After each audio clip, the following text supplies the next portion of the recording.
اور اتنی بہتان لکھا یہاں، توبہ توبہ توبہ. میں ایسے کہہ سکتا ہوں.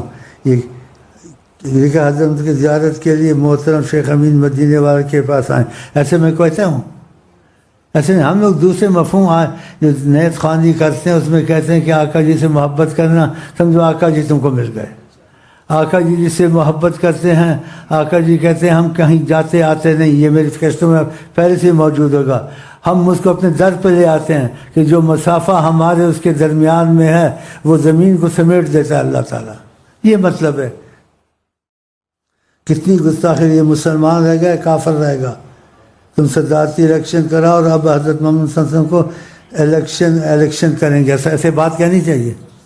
اتنی بڑی عظیم ذات کو اتنے بے ادب گستاخ ہیں، اس قسم کی باتیں لکھتے ہیں اور میری طرف منسوب کرتے ہیں. بس یہ اور بھی ایسے لکھا ہوا تم امریکہ سے مانگتے ہو معاوضے. یہ خواہ مخواہ کی فضول باتیں لکھی ہے. ہم نے یہ کہا تھا کوئی امریکہ سے دوستی کرتا ہے، اس سے کرتا ہے، آقا جی سے محبت کر لے، آقا جی سارے مسئلے حل کر دیں گے. تو یہ اور رنگ میں، اسے کسی اور رنگ میں لکھ دیا. اسے میں نے حوالہ بھی دیا تھا کہ ابن کثیر نے لکھا اس کتاب کو اتنی مضبوط ہے کہ جو لوگ نبی کی عظمت کے خلاف وہ بھی اس کتاب کو مانتے ہیں. اس میں یہ واقعہ لکھا ہوا ہے. رئیس المحدث عبداللہ بن مبارک کہوں گا تو آقا جی نے کہا اہل الحق الاعرابی، جلدی سے جاؤ وہ دیہاتی نکل نہ جائے. اس نے کچھ گزارش کی تھی، اس کو بولو تمہارا کام ہو گیا. تو ہدایت النبی سلام کا جواب دیتے ہیں. تو اس قسم سے باتیں اس مفہوم پہ لکھی تھی. اس نے کسی اور مفہوم سے غلط مت لکھ دیا ہے. تو میں اس کی باتوں سے بری ہوں، آپ بھی بری ہیں. اگر یہ غافل ہے تو خدا اس کو ہدایت دے، ایسا نہ کرے. اگر یہ جان بوجھ کے ایسے کرتا ہے تو خدا اس کو ہدایت دے، ورنہ خدا اس کو سزا دے. بس اور کچھ کہنا ہے؟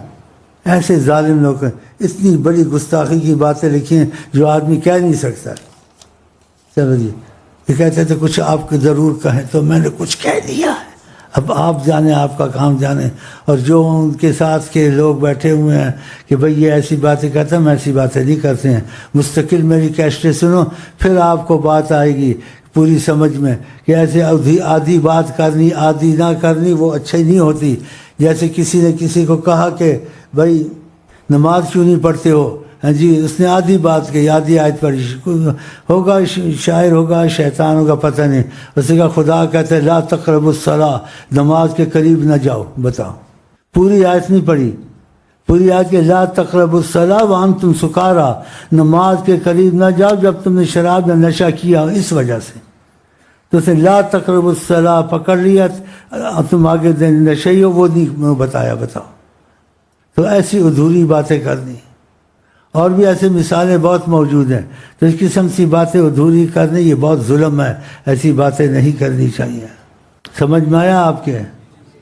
میری سمجھ میں تو یہی آتا ہے. ایسے ہی سمجھا دوں یا پھر کچھ اور بولوں نا؟ استغفر اللہ استغفر اللہ.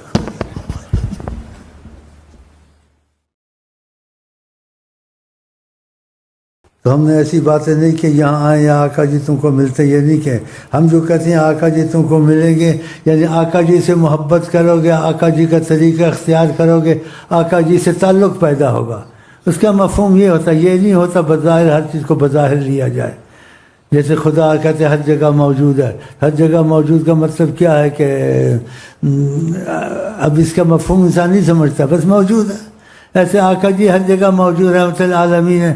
موجود کا مطلب ہے ساری دنیا کو دیکھتے ہیں، ساری دنیا ان کے سامنے ہے. کہتے ہیں وہ کوئی پرچہ لکھا ہے، کیا لکھا ہے بھائی؟ کوئی پرچیاں لکھتے ہیں، غلط چیزیں لکھتے ہیں، غلط مفہوم لکھتے ہیں، غلط مطلب لیتے ہیں. ایسے ان کو نہیں کرنا چاہیے. یہ بہت بڑا بہتان ہے.